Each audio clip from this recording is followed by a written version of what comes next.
The battlefield of today is a shadow world of Special Forces soldiers who stalk each other without mercy. These highly trained teams are often the first boots on the ground when diplomacy fails and the going gets tough.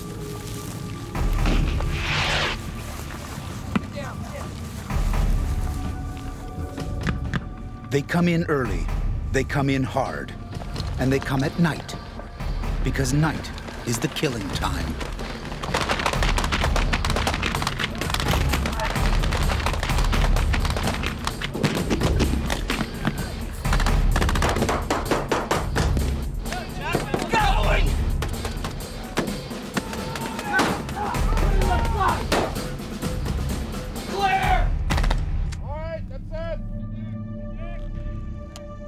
This assault has been an exercise for a team of soldiers undergoing the tough training the original Special Forces unit took back in 1942.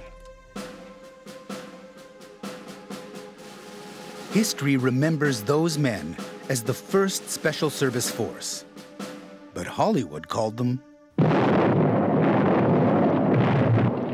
the Devil's Brigade.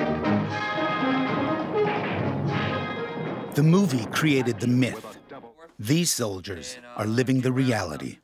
For the next month, they'll train and fight the way the Devil's Brigade did.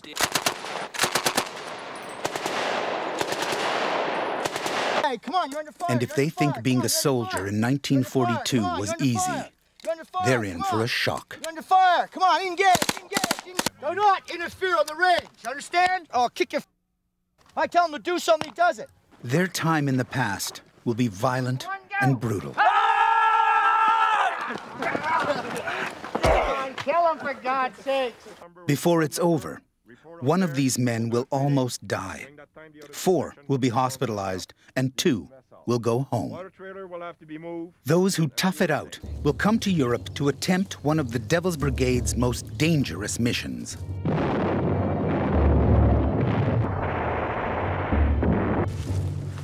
The experience will be harder than the soldiers could ever have imagined.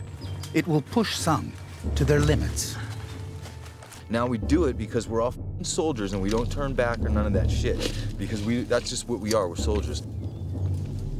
Using muscle, courage, and all their Special Forces training, the men will try to do what the Devil's Brigade once did: overcome the odds and defeat a resolute and determined enemy. These men are not actors, but experienced German soldiers. And just like the Panzer Grenadiers who held this outpost 60 years ago, this squad is hell-bent on holding their position. Keine Stellung. Über vorne, Laubbaum, 150. Okay. Die sehen wir an.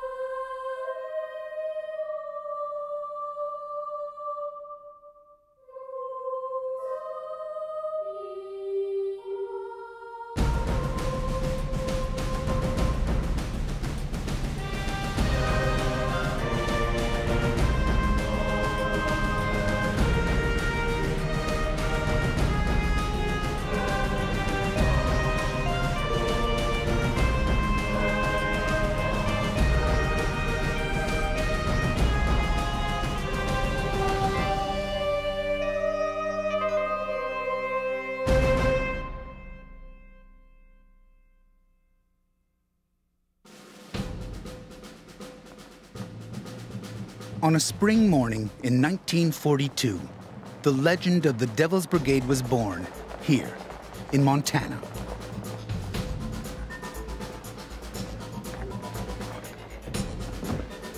One section, 2 in the middle, 3 on the left. These 15 men are all professional soldiers. They're men like Brian Haynes from Fort Benning, Georgia. Brian is a drill sergeant in the U.S. Army. Haynes, one section, put your kid outside. Where you go? Next. Boucher.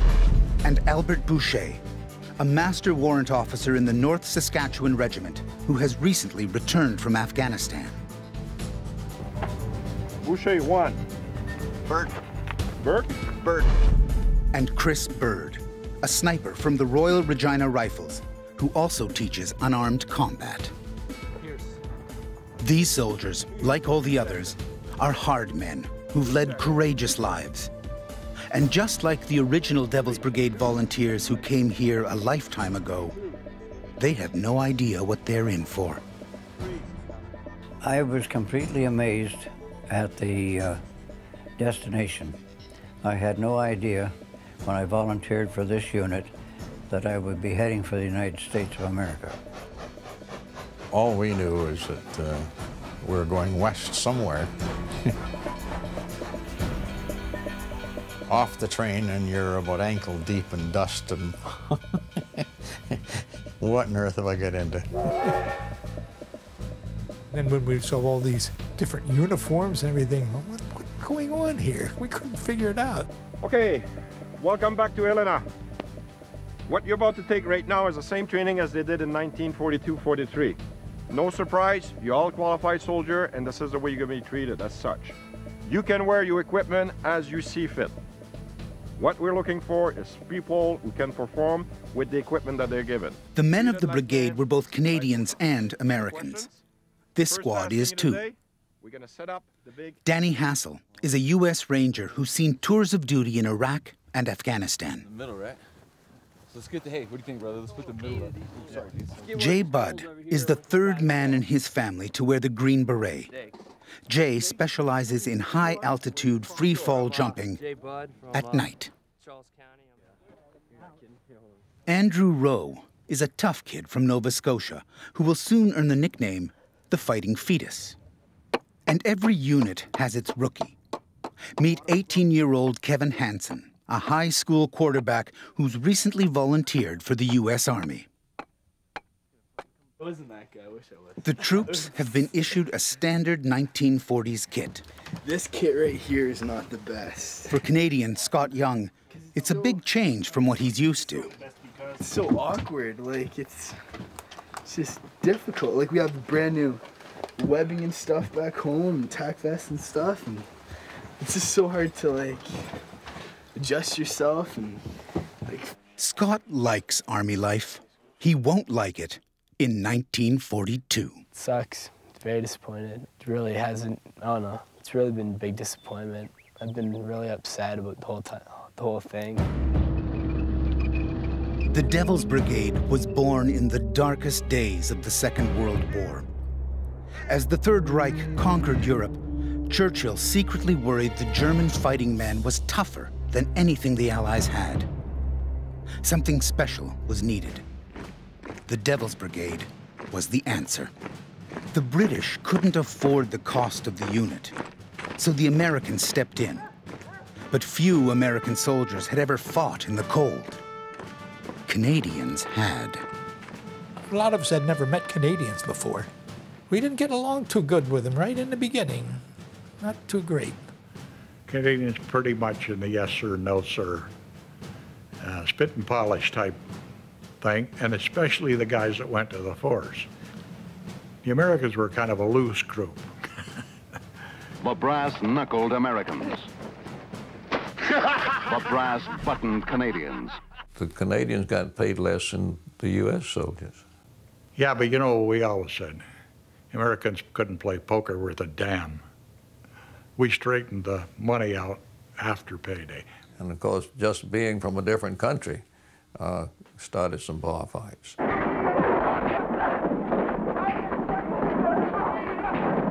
That was overplayed in that stupid movie. There really wasn't a lot of problem. Above everything else, it was the brutal training which broke those barriers. Whether you came from Texas or Toronto was meaningless. Everyone double-timed around camp and was loaded like bullets in the back of a truck for another day of running the mountains.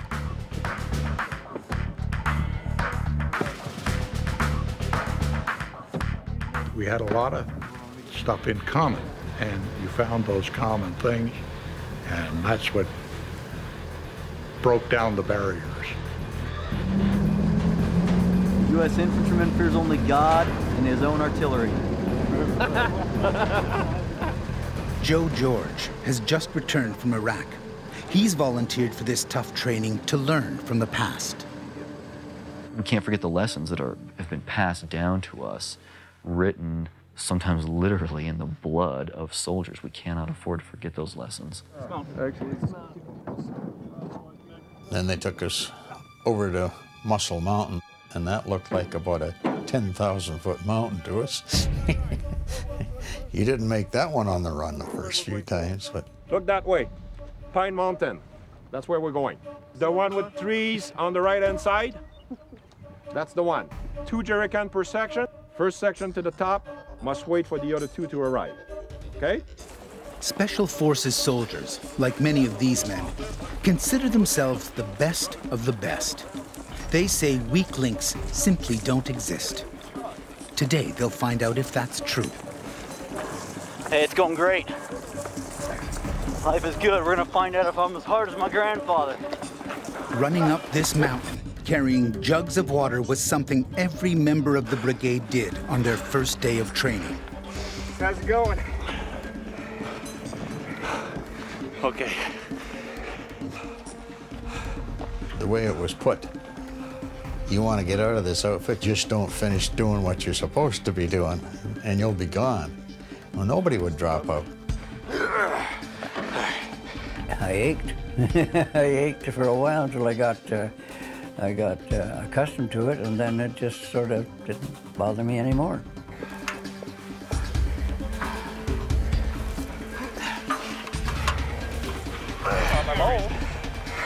The jerry cans of water, the heavy gear, and the thin Montana air all take their toll. However, these are elite soldiers who've climbed mountains in Afghanistan, hunted killers in Iraq. They've seen a lot worse than this. And everybody makes it to the top. Take a look around, guys. It's beautiful.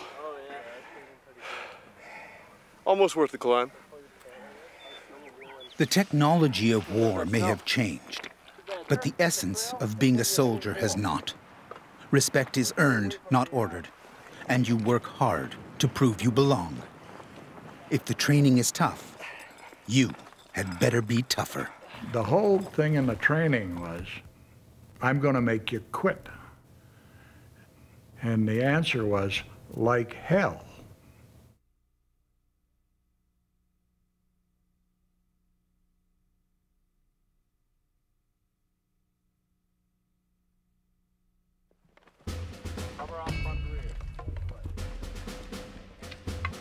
Okay, listen up. We're going for a 4.5 to 5 hour walk. Kit is fairly light. We probably got in the average of 35 to 40 pounds only. That's your first one. The weight and the distance will increase as we go along. They took you out on a 25-mile route march and say, this was just conditioning marches.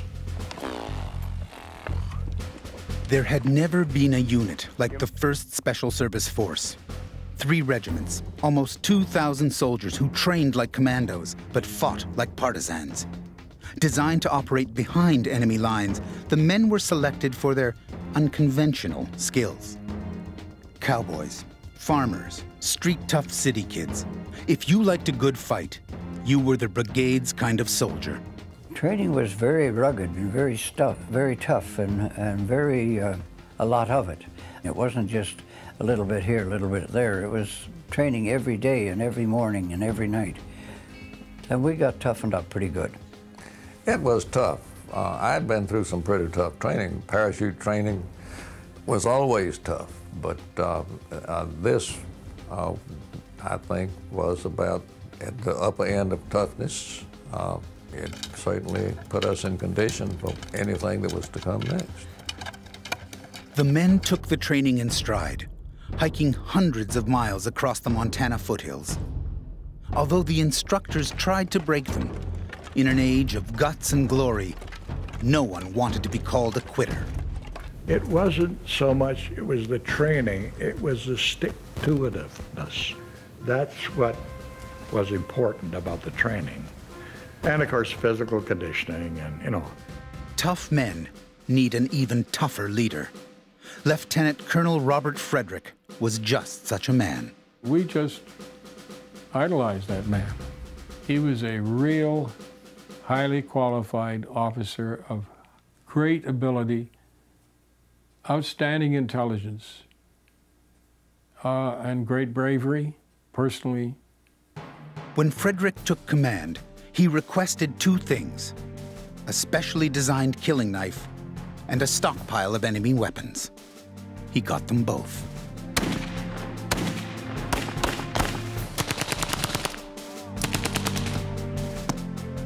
Frederick knew a large force operating behind enemy lines would be difficult to resupply, so he trained his men to fight with German guns.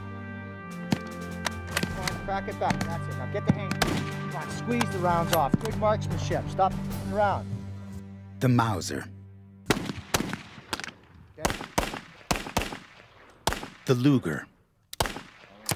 The Schmeiser machine pistol were standard Wehrmacht weapons. The Schmeiser, in particular, was a favorite of German paratroopers. It had a light trigger. Hey, hey!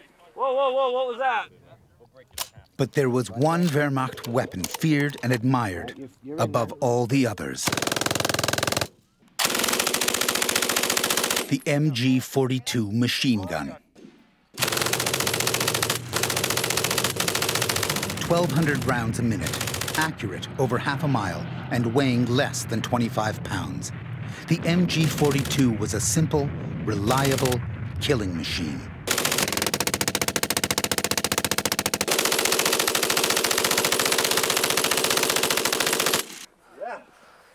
That's a great gun. It was a lot faster than our Browning machine gun. Oh, much different sound. The rapidity of the firing was a dead giveaway. The brigade had a great weapon of its own, the Thompson M1 submachine gun. The men called them room cleaners.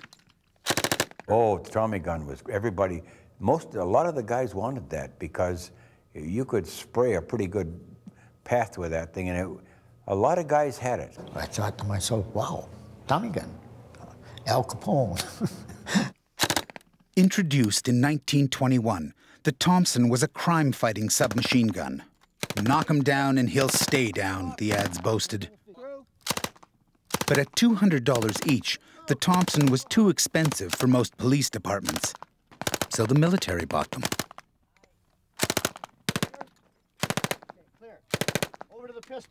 Angelo Godola, a sergeant in the U.S. Army, has fired many weapons. He says nothing beats the Thompson. Firing the .45 caliber Thompson is one of the best experiences to do. Ever since I was a kid, you know, you carry around that toy gun and you're hoping to get a chance to shoot it someday, and this is the first chance I ever got to have it in my hands, so it was great. For the men of the brigade, the Thompson was no toy. They'd soon be facing an enemy which had conquered nations in weeks. They wanted all the firepower they could get.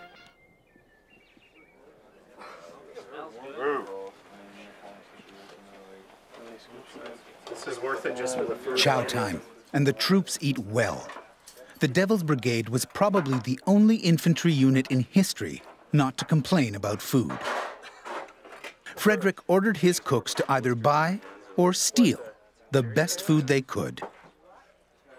We ate very well indeed. Food was marvelous, absolutely marvelous. And the toughest part about the eating was that you had to eat quickly and you had to have a long reach. Otherwise, you left the table hungry. Good food means good morale. And after a few days in the past, these soldiers are also a happy squad. They ran the mountain, shot the guns, and think they can do what the old guys did without too much pain. But they haven't gone one-on-one with Bill Wolfe yet. You need a wider angle so you can block wide, false. Okay, there's the knife trapped. Okay, take it off him, all right? This is not going to be it.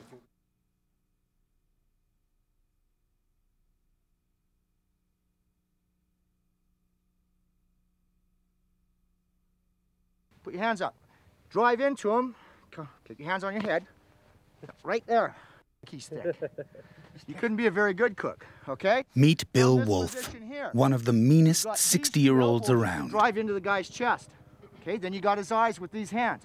Wolf, a hand-to-hand instructor in the Canadian Army, teaches what's called defendo, fighting dirty. If the guy's going gung-ho on you, protect, bust his legs. If he's got no wheels, he can't fight. He learned his trade from Pat O'Neill, the man who trained the brigade. Well, the hand-to-hand combat was with Pat O'Neill, and it was his kick and poke method that he had developed while he was with the Shanghai police. And he was an expert unarmed combat guy. He was a 6th degree black belt. He had a very simple philosophy. If you have a gun, use it. If you have a rock, use it. If you have a stick, use it. If you don't have anything, this is what you do. And what you did was forget the rules and fight like a Shanghai street cop. Because what you're thinking is fighting square fight. Okay, what you got to do is get out of the boxing mindset, the sports mindset. If I go boxing, you bust my legs. The first thing he taught you was to close, never retreat, which is what your opponent expects if he menaces you. You got to close and take the guy out. If he's throwing jabs, whoomp, whoomp, whoomp, you're backing up, you fall in a fucking hole. Keep your hands up covered, bust him. Take his lead leg out, break it. You're thinking sport. Got it? Practice. Let's go. Close the hole and kill. For me personally, because I was a kind of a mild-mannered kind of a youth, I had a hard time with that. In the hand-to-hand combat, I was always the loser, you know. I didn't think I had it in me to do this sort of stuff, but after a while, I picked it up. I'm gonna have to hurt him, aren't I? Back to his eyes again. Okay, position. Nervous stuff. Up. Okay, eyeballs. It's no sport at all. It's kill. And it's your, how good are you at defense against somebody attacking you, so you can be effective in killing. Just that simple. Nice and simple. Grabbing left hand to his wrist, underarm pull. Get behind him. All right? This is called an arm drag. The purpose of it is to clear the front position, take his back so you can f him up. All right? So, nice and simple. In here, pause. Take him out, down. All right? Working it off nice and simple. From here, 1, 2, pass. The dirtier it is, the better I like it. Got it? Right. Partner up, practice. Thank you. The dirtier it is, the better I like it. The Devil's Brigade way. And Chris Bird is about to find out exactly how dirty that can be. Mr. Bird, get over here. Okay? Now, keep your stance. Okay? When we're looking in here, eyes. Chris teaches self-defense and knows his way around a fight. But he's not prepared for Wolf. In case you missed it, here it is again. Right finger, left eye, fight over. Okay? Get out of the... He's decapped now. Understand?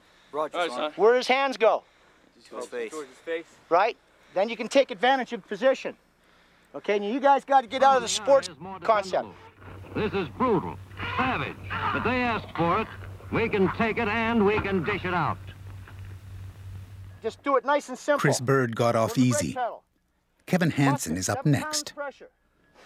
His hands drop, you can take position. Anytime the guy keeps his hand in a up position, smack him here. Break in here. If you're too close, ball. Okay, and that was just a light tap. How old are you? 19, sorry. 19. My daughter's 21. That's why I practice on young fellas. Hits to the temple, which could kill a man.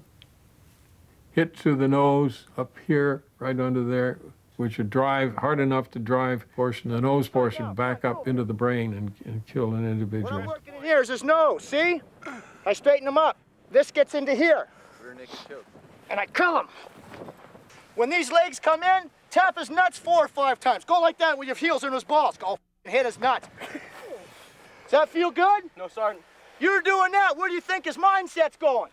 Out the window. To stop his from choking. Then you choke the out. Take out his right eyeball and feed it to that. Just crossing your legs means when you cross 4 times in the balls, choke him out as you're doing it, poke out his eye, and do it. Get out of here, practice. Kill him. And if he resists, take his eye out. We weren't in a wrestling match.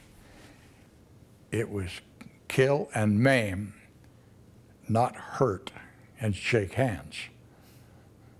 So to this day, none of us know how to do that.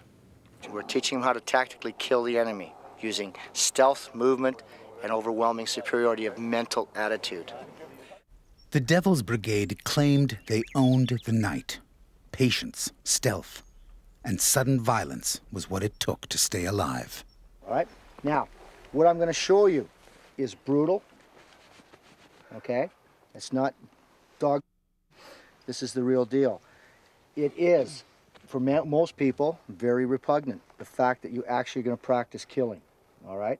And it takes repetitive training to break down the barriers to the concept of killing, okay? In the infantry, everything is about killing.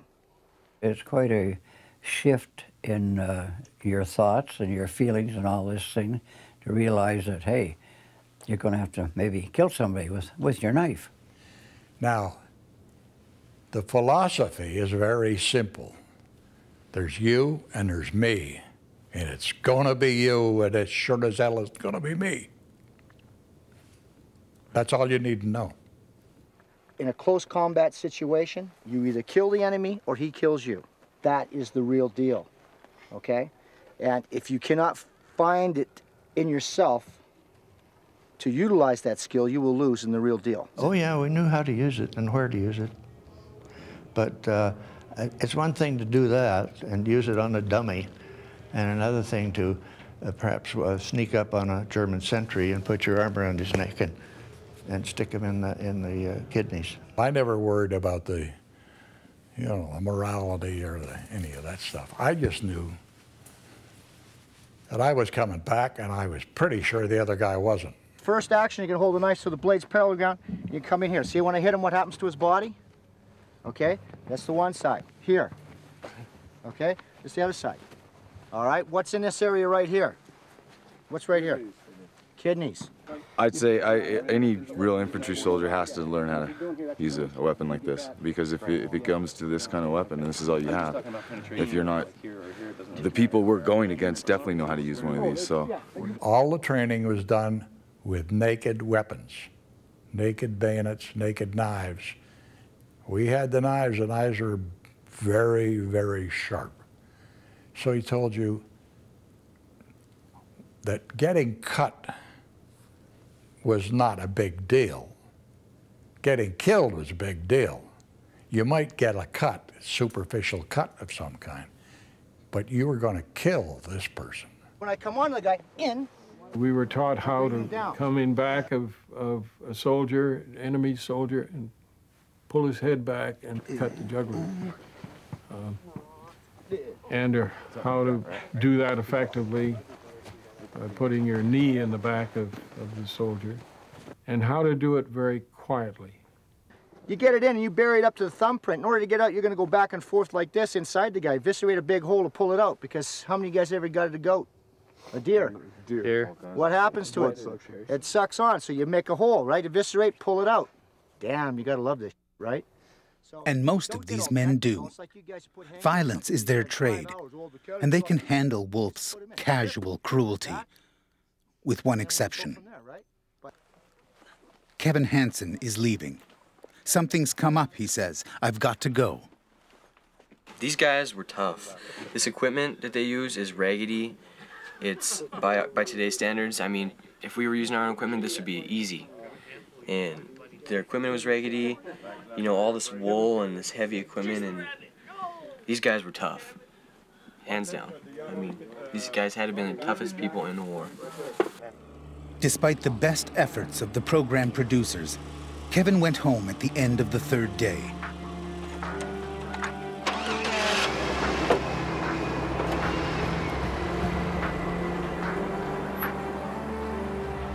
The hand-to-hand combat hurt him. Bill Wolf scared him. Too intense, too angry, too real. Yeah, well, moral of the story is don't send your sons and daughters off to war if you don't want them to learn it.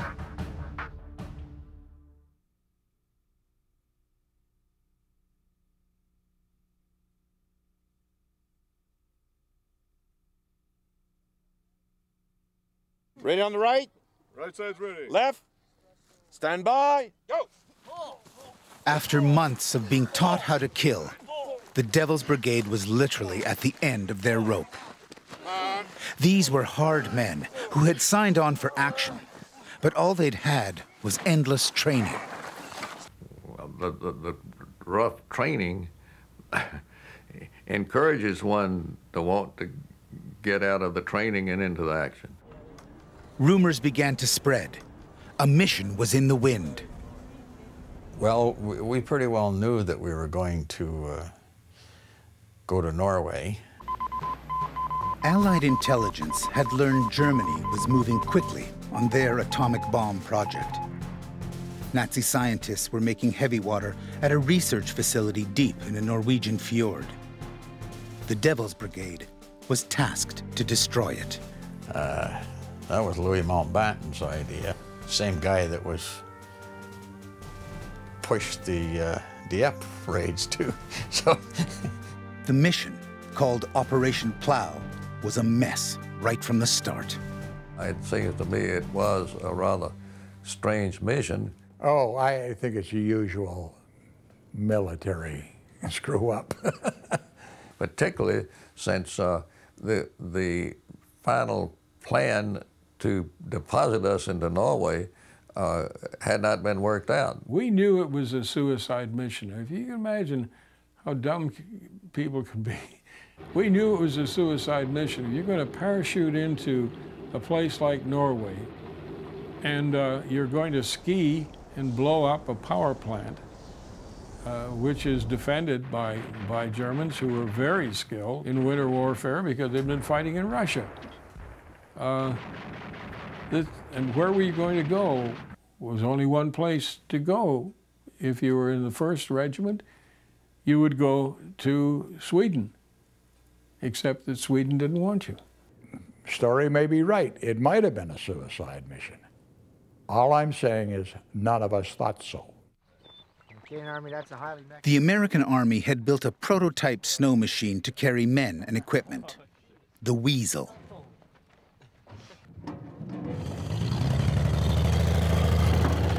But with a top speed of 30 miles per hour and almost no armor, the Weasel was every infantryman's worst nightmare. The vehicle we had, the Weasel, the only bomber that could handle it was a Lancaster, and the Lancaster was under the control of the Brits, who did not want to trust their great new bomber to such a mission. Operation Plow was cancelled when the Norwegian government objected to the plan. The resistance eventually destroyed the plant, and the Devil's Brigade was sent back to Montana. Squad, out the ready! Advance! The only brigade members who'd seen any action were the Canadians who had fought in France early in the war. Then we had battle drill training, which was imported from Canada, the Canadian Army, which worked very well for the Special Service Force. That gave us fire and movement, where one group is protected by the fire that's laid down by another group, and then when they're in their position, then that group moves up, so on. Enemy 12 o'clock! 75 yards! The brigade worked relentlessly on the fire and movement drill. Suppressing fire from one flank allowed the other to close on the enemy. Think about one, let's go! Fire and movement became the basic infantry squad tactic of the Second World War. Even today, it's taught at military colleges around the world.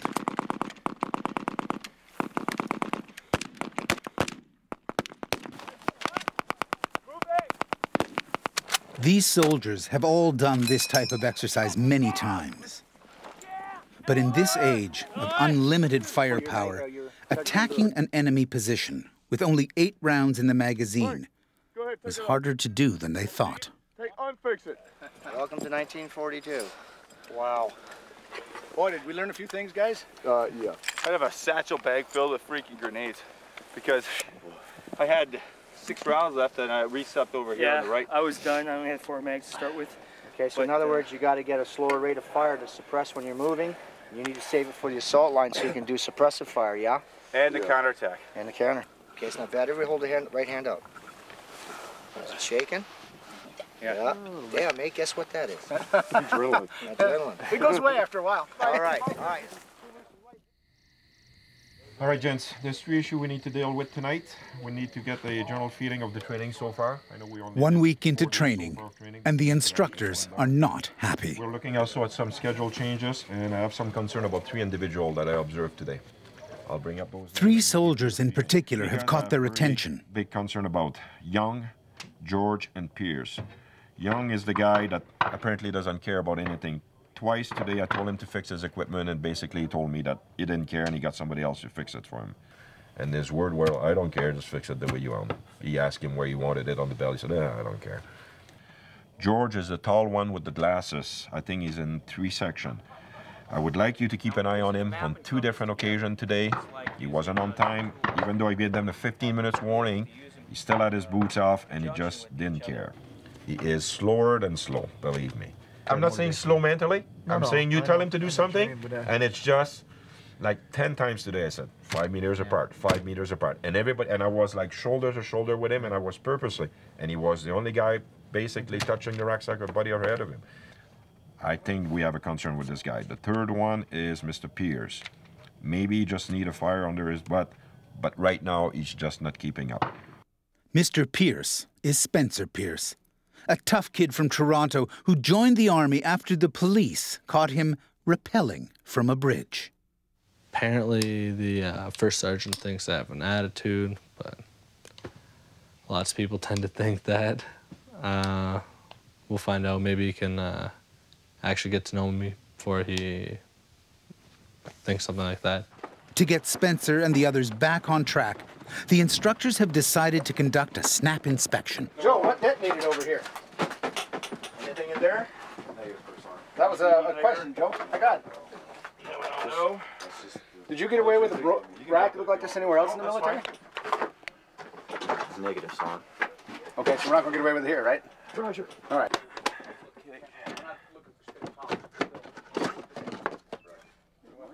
I don't want you to be embarrassed if somebody... Have you wore those? No, sir. I don't believe you. There you go. Yes, sir. May I take a look? All the kit is good to go? Or somebody else? Okay. All right, I got to ask. I've heard this nasty rumor about you having a electric toothbrush. I do have an electric toothbrush. Where on earth is that? It's over in the shed. Oh, it is? Okay, what are you using now? I've got a standard bristle brush. Okay. Well, outstanding. Good What for about you. your kit? Good for you. The soldiers in this the biggest camp thing I got all is this hope to be selected for the Devil's Brigade mission in Europe. But the instructors have been told to cut anyone not measuring up. And Joe, Spencer, and Scott Young are in their line of fire.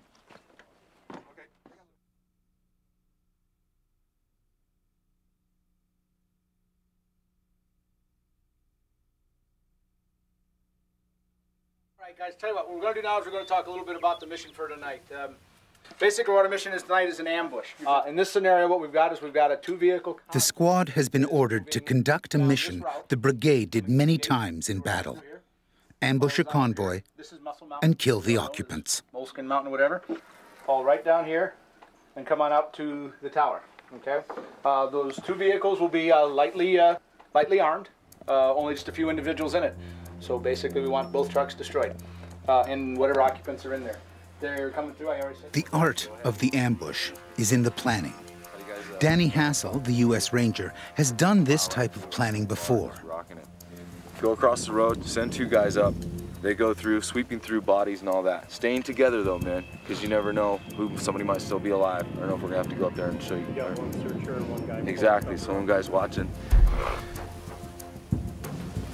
I like personally the same 2 that go up there are also demo guys. Just like in the force, you know they all knew that. So instead of sending everybody up there, the 2 guys that are searching are now demo guys as well. This will be the first time the group has worked together, and the men are focused. But the gods of war are fickle, and many a soldier has died on a simple mission just like this. There's always the unexpected. No matter how careful the planning is, it's sort of like defensive driving. You anticipate that the guy ahead of you is going to do something stupid, so you be ready for that.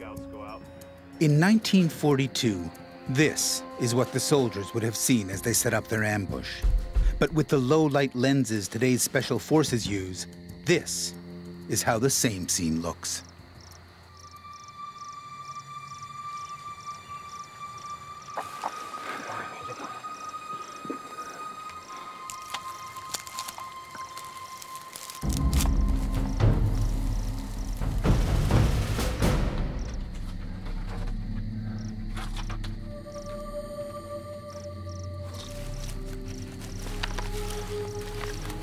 Danny's plan is to divide the convoy and assault each vehicle individually.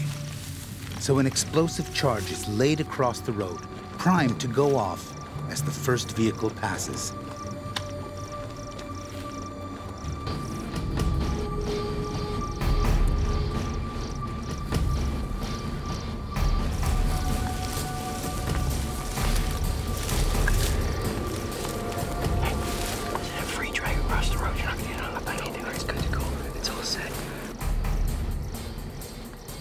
Approaching the trap, an armored personnel carrier and a truck with a .50 caliber machine gun in the back.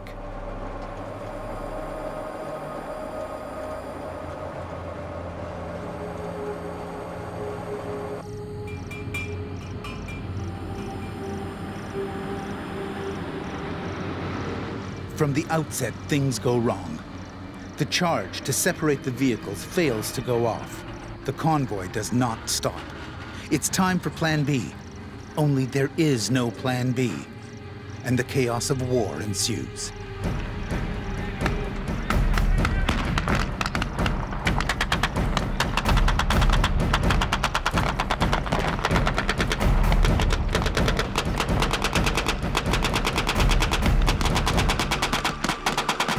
Even though the weapons are only firing blanks, it's clear the machine gun controls the battle. The squad is caught in the open.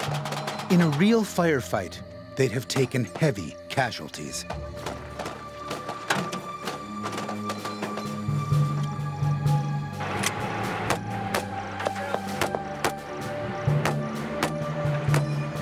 All right, one dead crowd in the front seat.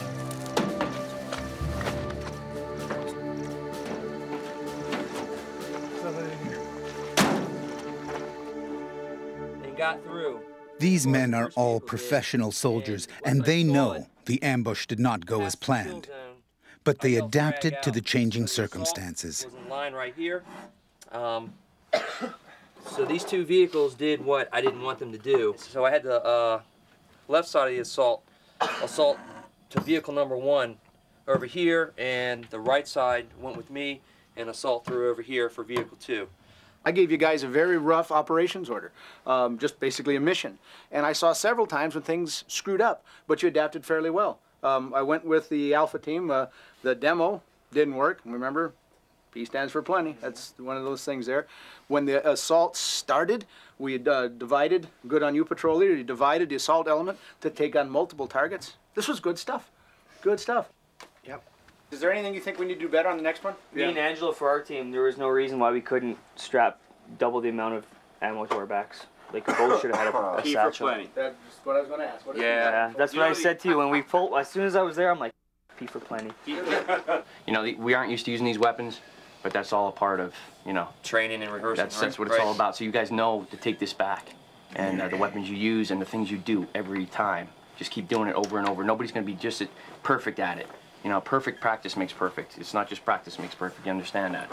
So, and this was a learning experience, guys. This wasn't a real thing, so we have to be thankful for that, and nobody was hurt. We all came home, right? The men of the 1st Special Service Force were the elite soldiers of their time. They, too, understood the need for perfect practice. But they also needed action. Finally, in the summer of 1943, the unit received battle orders. The Devil's Brigade was going to war. The men had trained in the snow, in the bush, and in the mountains. So the Army sent them to sea.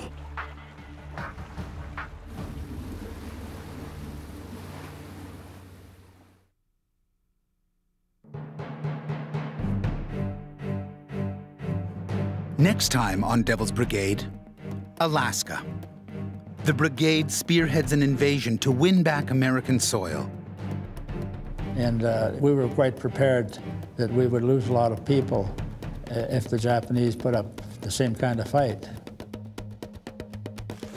The drill sergeant from Texas faces his fears. Hey, attention, I'm falling. I feel like every time I move my feet, I feel like I'm gonna fall. And another soldier goes home. He's a really close friend, so for him to leave kind of sucks. That's next time on Devil's Brigade.